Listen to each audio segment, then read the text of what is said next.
I have long respectfully disagreed with people who say quality is subjective. I acknowledge that one man's trash is another man's treasure, and that a movie can blow one person away while only leaving a shallow impact on someone else. But in my opinion, that isn't a question of quality, but of enjoyment. In my opinion, a well-made movie is a well-made movie, and a poorly made movie is a poorly made movie. In my opinion, quality is not subjective, but enjoyment is. You may enjoy The Room for its so bad it's good appeal, and you might be bored by Citizen Kane for its slower pace, but you know better than to consider The Room to be of a higher quality. The Princess and the Frog is one such movie that is not of the same level of quality as, for example, Tangled or Frozen, but it has found many who enjoy it more than others do. And there are very few people who would deny the reason why they enjoy it more, or at least the reason why they enjoy Tiana, the film's protagonist, more. It's because she's the first black Disney princess. Of course, all races being equal, the fact that Tiana is black does not make her of a higher quality than Rapunzel, but it is perfectly valid for people to enjoy her more. Disney princesses have huge cultural significance, nostalgia power, and iconic status. To have an African-American Disney princess means something to people. Thankfully, Tiana is actually a good character, even ignoring the representation. She kind of has the Merida effect, where the movie wasn't great, but the princess struck a chord with people. It's almost like the idea of Merida or Tiana is the true focus of the fandom, rather than the reality of the films they're in. And there's interest in seeing them in better stories. Thankfully, they have appeared in better books, at least. Merida has a book sequel called Bravely that I really liked, and Tiana has Almost There, which is one of the better twisted tales. And Tiana has a series in the works that I'm hoping will be good. Now, I may have given you the impression that The Princess and the Frog is mediocre the whole way through, but not so. The first roughly 27 minutes is actually pretty good, and then it dies right after that, resulting in an overall mediocre film. Yet again, The Princess and the Frog can be compared to Brave, because they're both instances where they had great potential that was thrown away on a dumb human turns into an animal plot. The movie would have been a lot better without the frog stuff, which is ironic because on paper it's a retelling of The Frog Prince. If you will allow me to put on my metaphorical tinfoil hat for a moment, it could be that The Princess and the Frog was the film that made Disney realize that their Disney princess movies didn't need to be based on fairy tales. Or they could be very loosely based on fairy tales. They might have noticed that The Princess and the Frog is at its best when it's being original, and at its worst when it's about humans in frog form. A few years after this, we got Frozen and Moana, which told stories that differed from their inspirations. We also got Encanto and Raya, which didn't have fairy tale source materials. Anyway, let's get into the start of the movie. We begin with Tiana's mother raiding her and her friend, the Frog Prince. As the camera enters through the window, the glamorous room sets up a theoretical subversion of expectations. This is the type of room you would expect a Disney princess to have, but it's actually her friend Charlotte's room. I rewatched one of the trailers for The Princess and the Frog, and it didn't give away Tiana's true status in life. It mostly showed the parts that made her look like a princess, so this bait and switch might have had the desired effect back then. As Tiana's mother reads the story, her friend Charlotte is loving the idea of transforming a frog into a prince with magic princess powers, and getting married right after the fact. I would kiss a frog. I would kiss 100 frogs if I could marry a prince and be a princess. But Tiana is disgusted, setting up a bit of irony. There is no way in this whole wide world I would ever, I mean never, kiss a frog. Yuck. Is that so? In my video, Rapunzel and Flynn/Eugene Part 1, I talked about how the story structure and character arrangement in Disney princess films changed, and how it either began with Princess and the Frog or Tangled.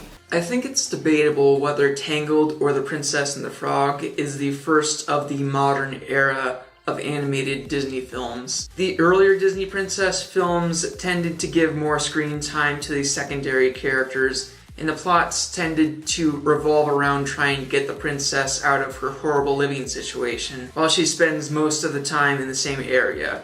For examples, the dwarves hide Snow White from her evil stepmother while she spends most of the film in the cottage. The mice help Cinderella get out from under her stepmother's heel while she spends most of the film at the house. The three good fairies try to undo Aurora's curse while she spends most of the film in the woods or asleep in the castle. The newer Disney princess films and most of the new non-princess Disney films tend to stick with, not counting non-human sidekicks, two main characters, one of which sometimes doesn't want to do this at first and or might get a fake-out death on a mission that takes them all over the place, while everyone else barely has any screen time, almost always robbing the villains of their chance to be iconic. For examples, Moana and Maui go on their mission to return the heart of Te Fiti, while all other humans keep the island warm. Hero and Baymax are supposed to be part of a 6-person team, but they keep ditching the other 4. Anna and Kristoff pursue Elsa, while the rest of the kingdom keeps the bark dry. Judy and Nick look for missing mammals, while the other cops use a Gazelle app. You get the idea. This type of character arrangement is a double-edged sword because it makes for great protagonists, but often embarrassingly weak villains, who usually rely on twists so they don't have to menace the heroes until it's too late for them to leave a major impact. And it's debatable which movie started this. You might say that it has to be Tangled because every animated Disney princess film after has the same style of character design. But I think Princess and the Frog is what that style looks like in two-dimensional animation. On one hand, Princess and the Frog did it first, but on the other hand, Tangled did it better.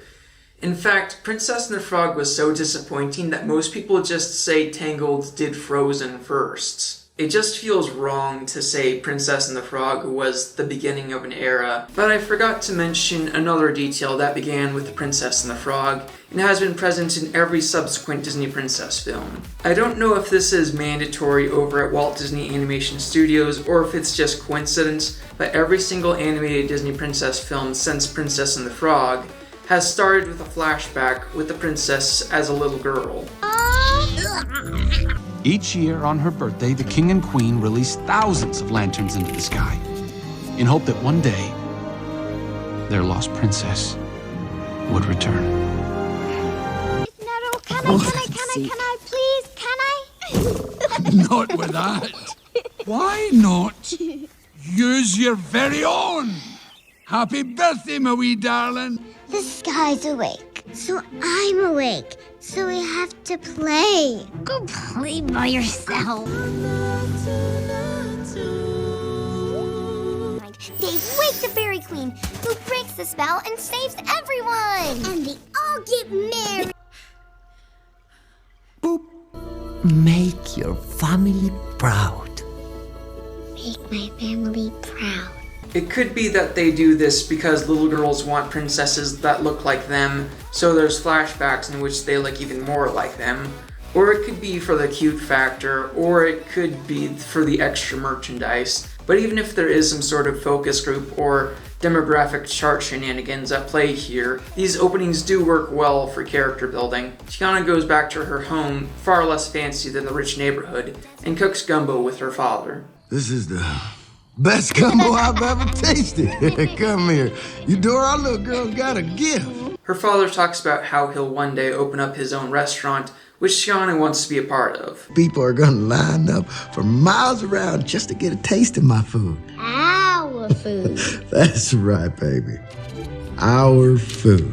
As you've probably already figured out by now, her father isn't going to be around long enough to get that restaurant, but Tiana is going to keep that dream. If you make a wish on the evening star, it's sure to come true. Now you remember, Tiana, that old star can only take you part of the way. You gotta help it along with some hard work of your own, and then, yeah, you can do anything you set your mind to. That's actually not in opposition to the message Walt Disney was trying to get across back in the old days. What he really wanted to tell people when his movies said your dreams can come true is you can work hard to make your dreams come true. But he arguably miscommunicated that. For example, a lot of people might have watched Cinderella and thought that her happily ever after was handed to her by the fairy tale godmother and the mice. But the mice never would have helped her if it hadn't been for all the kindness Cinderella had been showing them. So she did earn her happy ending. I don't mean to throw shade on the old princesses, but I do like how Tiana is more clear on the message. Just promise your daddy one thing. That you'll never, ever lose sight of what's really important. Okay?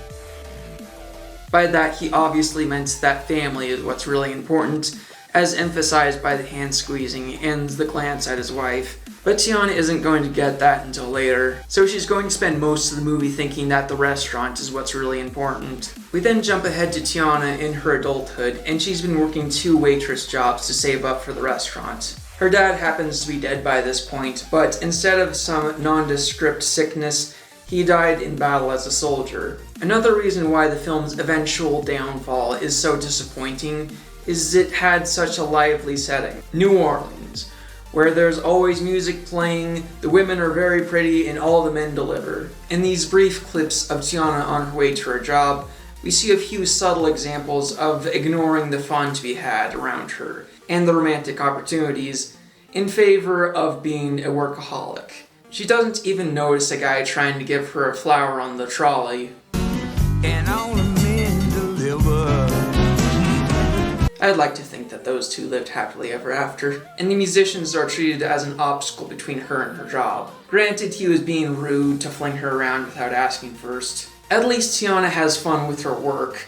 She's pretty good at it too. The levels of precision and reflexes she displays is practically superhuman, and she does her work while doing things with her hips just to make it extra yummy. This sequence also introduces Tiana's love interest, Prince Naveen, who just arrived in New Orleans for reasons that are revealed later. He's happy to put up the expected princely appearance for the cameras, but his true passions are partying and playing music.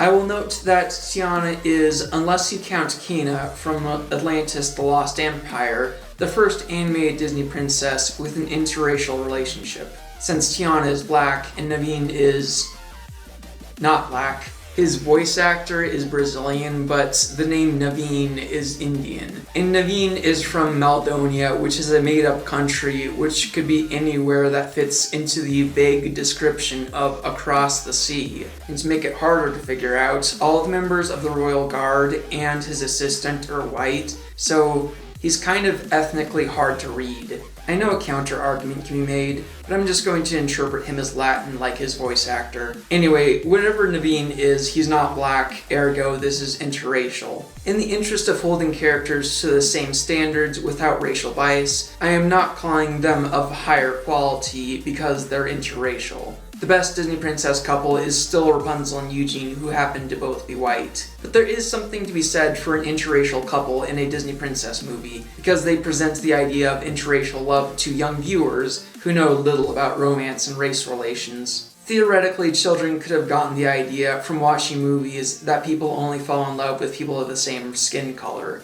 So it's arguably necessary for there to be couples like Tiana and Naveen. So yes, that's important, but again, no racial bias. Rapunzel and Eugene are the best, and possibly always will be. Tiana and Naveen briefly bump into each other, and she's not impressed with him. This sets up not only the irony of them falling in love later, but also how much they're going to change. All got dreams. Dreams do come true in New Orleans.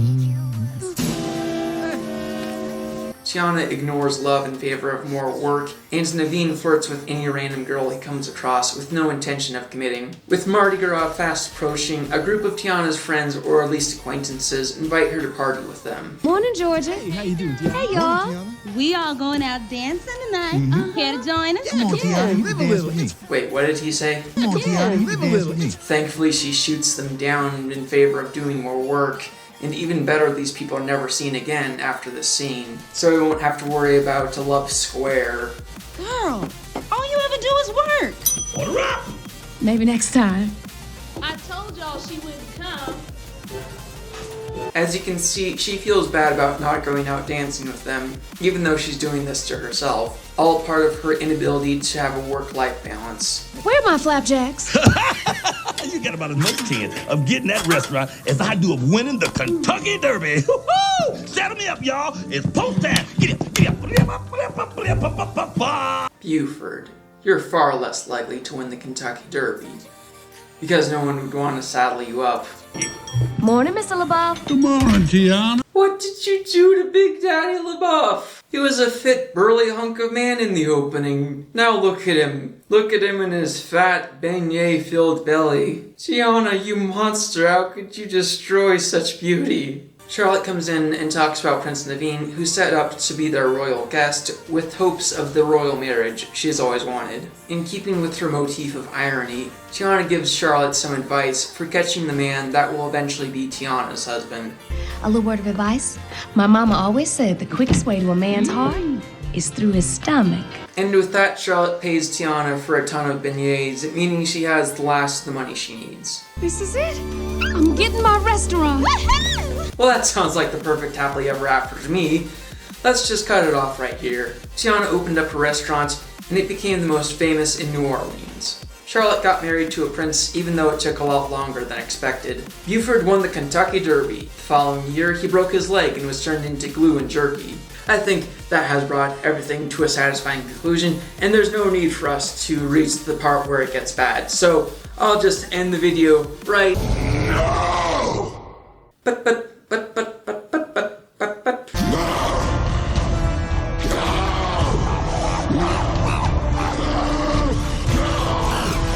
Fine, I'll keep going. Tiana takes a look at what's going to be her restaurant after she's beaten the dust out of it, and her mother is there to be supportive, but also spread a better message. I gotta make sure all Daddy's hard work means something. Tiana, your daddy may not have gotten the place he always wanted, but he had something better. He had love. Well said, Eudora. To think it was only 14 years ago when you could get away with telling people the hard truth about careers being no replacement for romance. Some people take umbrage with the movie telling Tiana she needs a man, but she does need a man. I would argue that when people take issue with the words that she needs a man, they're not really defending the woman's self-sufficiency as much as they're taking issue with labeling men as important. No one would mind a man being told that he needs a woman. In fact, in this same movie, Naveen is told multiple times that he needs to marry a woman, and I've never heard anyone talking about that. The way this movie clearly frames family as needs and career goals as wants isn't de-empowering or sexist, it's just realistic. Not everyone gets to open up their own restaurant or insert career dream here. It would have been much more harmful to have these messages be the other way around, telling people that they can't be happy unless they achieve some huge, grand career goal by starting their own company. Very few people do get that huge career dream that they had as a child, but they still end up living happy lives. Meanwhile, a lot more people get married than start a company, so getting married is a far more attainable goal. And before you say it, yes, there are some people out there who just aren't interested in marriage, but Tiana is evidently not one of those people. And regardless of whether or not you agree with the importance of romance, human beings need interaction with other human beings. So even if some people out there disagree with it, I stand by this movie for labeling family as needs and career goals as wants. Tiana sings about her restaurant with an artistically visualized fantasy. Is it just me, or do the employees in Tiana's fantasy have a certain consistency? If not all, then at least most of the employees in her fantasy are of the same race. Now, if this movie was set in modern day, I would call racial biases in the hiring practice. But since this film is set in the 1920s, there weren't very many other opportunities for black people to get work, so a restaurant that employs mostly, if not all, black people just partially makes up for the deficit of opportunities elsewhere. I don't know why all her employees are the same gender, though, other than the animators wanted her to stick out in the crowd. We cut to Prince Naveen, who is partying and procrastinating from facing the reality of his situation. At this point, you have two choices. Woo and marry a rich young lady, or woo and marry a rich... Big Daddy LaBeouf! Naveen's parents cut him off from the fortune because of his reckless spending. They show up later and aren't villainized, so they are probably justified in cutting him off. Dr. Vasily, a witch doctor, convinces Naveen and his assistant Lawrence to shake his hand with the best musical sequence in the movie. He tells Naveen he needs the green, and there's multiple hints that he's actually going to turn him into a green frog instead of giving him green money. A costume party is thrown to welcome Naveen without anyone knowing what happened to him. But, Miss Charlotte, you said later 2 hours ago. Travis, when a woman says later, she really means not ever. I told y'all that Belle set a bad example for girls. Gaston is a jerk to her, throwing her book into the mud and spouting nonsense. It's not right for a woman to read. Soon she starts getting ideas and thinking. His behavior is rightfully frowned upon, but what no one ever talks about is the fact that Belle does a pretty horrible job of communicating her lack of interest. She calls him primeval, but when he takes that as a compliment, she doesn't bother to correct him. And watch how she responds to being asked out by him. You say you and me take a walk over to the tavern and take a look at my trophies. Maybe some other time. No. No! Don't you know that if you tell a boy maybe some other time, he's going to think you meant it? All she's doing is giving him false hope that she might respond better to his flirting when she's less busy. She even uses her father as an excuse to end their conversation rather than admit she doesn't appreciate his company. Please, Gaston, I can't. I have to get home to help my father. The proper thing to do would have been to tell him she's not interested in his advances. And just as before, Belle has no intention of telling it like it is. Gaston, what a pleasant surprise. Liar! Gaston is rude enough in this scene to justify Belle asking him to leave, yet she smiles at him as he describes a marriage between them. We'll have 6 or 7. Dogs? No, Belle. Strapping boys like me. Imagine that. Belle doesn't go along with the wedding, but her way of getting out of it continues her tradition of feeding his delusions. I'm very sorry, Gaston, but I just don't deserve you. Whoa! She knew what she was doing when she said that. Can you imagine? He asked me to marry him. Me, the wife of that boorish, brainless... Where was that kind of talk when Gaston was in earshot? If you don't tell him how it is, he's just gonna keep coming. I'm not defending Gaston's sexism or his later attempts to coerce her into marriage, but Belle sets a bad example of how to deal with unwanted advances, and she's never called out for it. Charlotte is sweating like a hooker in church, worrying that Naveen might not show up, and she begs a star for her wish to come true. Please, please, please, Lie. please. Tiana and Charlotte represent two opposite extremes of reactions to Disney/fairy tale stories. While Tiana ignores her needs for a prince, Charlotte has taken fairy tales far too seriously, thinking that she's entitled to what she wishes for. Lawrence shows up, having been glamoured, or whatever the voodoo term for it is, to look like Naveen. And Charlotte is most eager to dance with him. Tiana is happy for her, and perhaps the entranced look on her face speaks to her having more interest in romance than she's been letting on. The Finner brothers tell Tiana that she won't be getting her restaurant after all, saying someone of her background, which is code for race, would have her hands full with the restaurant. And Tiana is so upset about it that she messes up her costume. You're better off where you at. Now, wait a minute. Love those beignets, though. Now, hold on there. You come back. So Charlotte lets Tiana borrow one of her dresses. Look at you. Ooh, aren't you just as pretty as a magnolia in May? So Tiana goes from dressing as a European handmaiden to dressing as a European princess. I guess cultural appropriation is only frowned upon when white people do it. Next time you feel like bullying someone for wearing a Chinese dress or celebrating Cinco de Mayo, just remember you wouldn't do the same if the roles were reversed. And before somebody says that's different, I would like to remind that somebody that it's racist to judge a person's actions differently according to what race they are. And no, stuff that happened over 100 years ago doesn't change that. Now, I have no issue with a woman wearing Western clothing in a story that's based on a Western fairy tale, but there is something to be said for a lack of animated films based on stories that were black to begin with. A common sentiment I've been seeing from black people is that Disney is retelling white stories with black actors instead of telling black stories. In Tiana's case, it does have African American culture in it,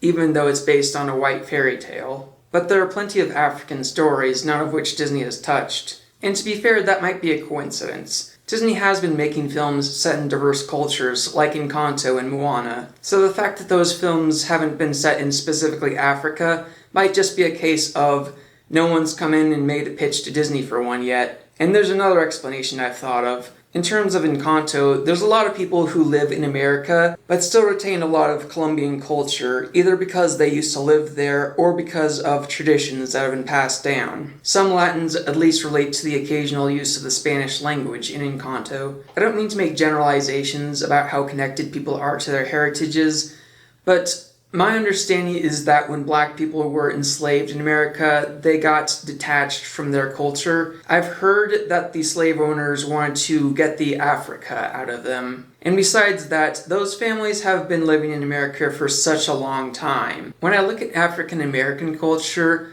like music and fashion trends, it sounds and looks almost nothing like African culture, at least to me. I might be wrong about this, but if I had to guess, I'd say that African Americans are more likely to relate to someone like Tiana than a princess who lives in Africa. So that might be one of the reasons that Disney hasn't been making films set in Africa, unless you count The Lion King.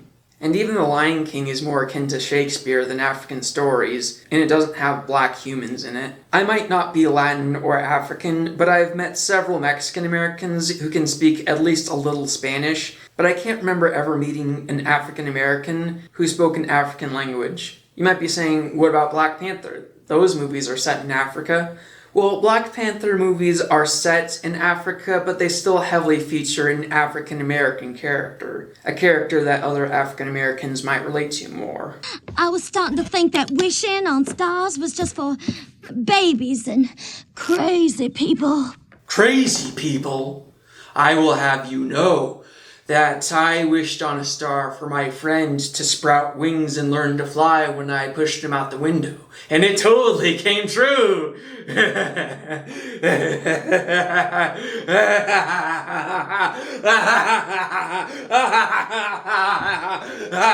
Having fixed Tiana's dress problem, and not knowing about her being outbid, Charlotte thinks everything is good. She leaves the audience a little fan service, and then she leaves for more dancing. Having lost what is the only place in New Orleans she could have bought, I guess, Tiana is desperate enough to wish on a star, like the rest of us sensible people who know what's best for our friends.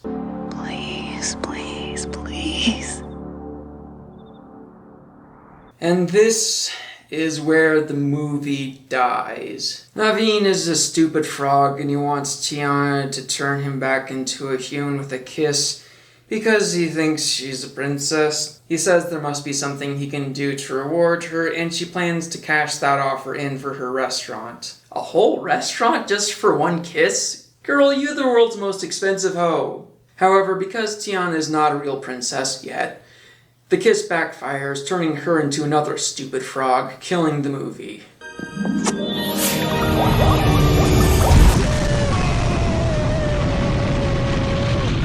I will point out that a hefty portion of the love Tiana receives is due to her being a black Disney princess, so to have her spend most of the film with green skin works against what people like about her. But in keeping with what I said at the beginning, that is of course a measure of enjoyment, not quality. To measure the quality of this direction, let us analyze it with the same mindset we would apply to a white Disney princess. If there's two things that people like about Disney princesses, it's that they're relatable. I've seen dark before, but not like this. This is cold. This is empty. This is numb. And that they're hot. You got me going psycho.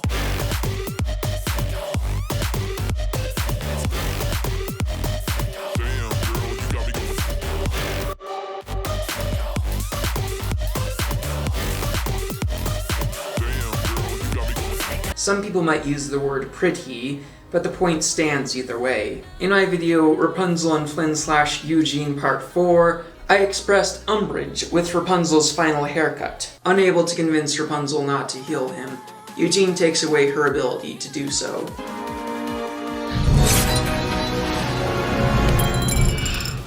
Eugene. No! No! Eugene, what have you done?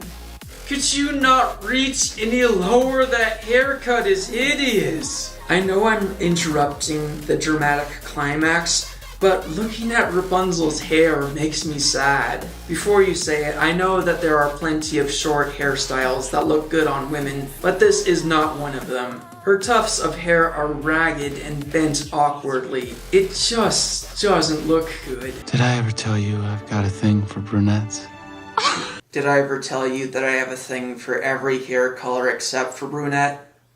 I don't even like being a brunette. And that was a much smaller downgrade than the one Tiana suffers. In fact, Rapunzel only has her bad haircut for a small portion of the film's runtime. Tiana spends most of the movie as a stupid frog. Why are you making me look at this when I could be looking at this? And that's just the aesthetic damage.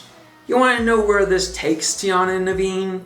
It takes them to a swamp, where they stay for half an hour. That's a third of the movie if you take out the credits. To make the loss greater, Tiana and Naveen eventually do end up having good chemistry, and they not only learn to be more like each other, but to also have what neither of them had before. But that's all buried under swamp mud and mucus and unfunny sidekicks. I will more thoroughly unpack that later. Look forward to Tiana and Naveen Part 2. I don't think I'll make this a 4-part saga like I did with Rapunzel and Flynn/Eugene. I'm thinking this will be 2, maybe 3 parts, but never say never to a 4-part series, I guess. So remember to like, comment, subscribe, ring the bell, and work for what you wish for.